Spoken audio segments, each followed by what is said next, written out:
Coming into the spring season, Baylor football had a lot of questions to answer, particularly on the offensive side of the ball with the arrival of new offensive coordinator Jeff Grimes. This afternoon, they got the chance to answer a lot of those questions in their annual green and gold game here at McLean Stadium. Some special guests in attendance as the Bears honored the 2021 national champions Baylor basketball. Coach Scott Drew and assistant Jerome Tang getting to call the first plays of the scrimmage. As for the football, it was pretty sloppy. Jacob Zeno got the start at quarterback, but in his first two drives, he threw two interceptions, one to linebacker Tyrone Brown and one to cornerback Al Walcott. In total, the defense forced 4 turnovers over the course of the day, something that Coach ARANDA says has him both excited and a bit concerned. Throughout the spring game, it was at a real high level, and so from that perspective, man, you really think,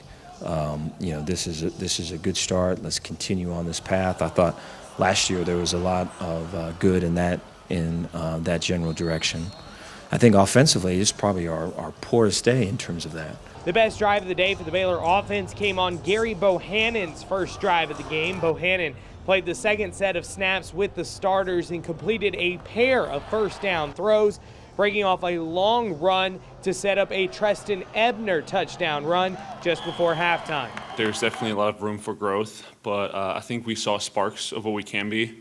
And really this entire spring, what we want it to be is finding an identity as an offense. As we come along, you can see a lot of more bodies moving other bodies up front, a little bit more physicality.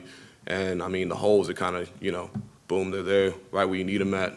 ARANDA said he was not ready to name a starter coming out of spring practice, meaning the competition could continue all the way up to week 1 against Texas State. I appreciate their ability to kind of work through that because I know we got a good group, and I'm excited about what's still to come. One star on the defensive end, transfer nose tackle Apu Ika, who broke through the line to force a safety in the first half. Ika described himself as a space eater and hopes his presence will free up other players to make stops. I feel like that's going to make our defense that much better.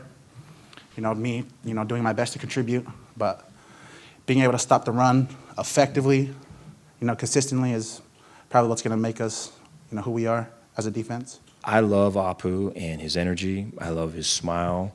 I love his heart. I'm a big dude, and being able to be quick off the ball, have a quick first step, you don't see that in a lot of big dudes. While Baylor's defense dominated the day, the green team's offense finally put together a deep passing touchdown on the final play of the day. Jacob Zeno hit R.J. Sneed in the corner of the end zone as time expired to end the spring on a high note. I think it was probably needed, but I also felt like, they were competing, so they earned it. Well, it's now going to be a waiting game for Baylor fans. 133 days until opening kickoff September 4th when the Bears will take on Texas State. Reporting in McLean Stadium in Waco, Jack Allen, 25 Sports.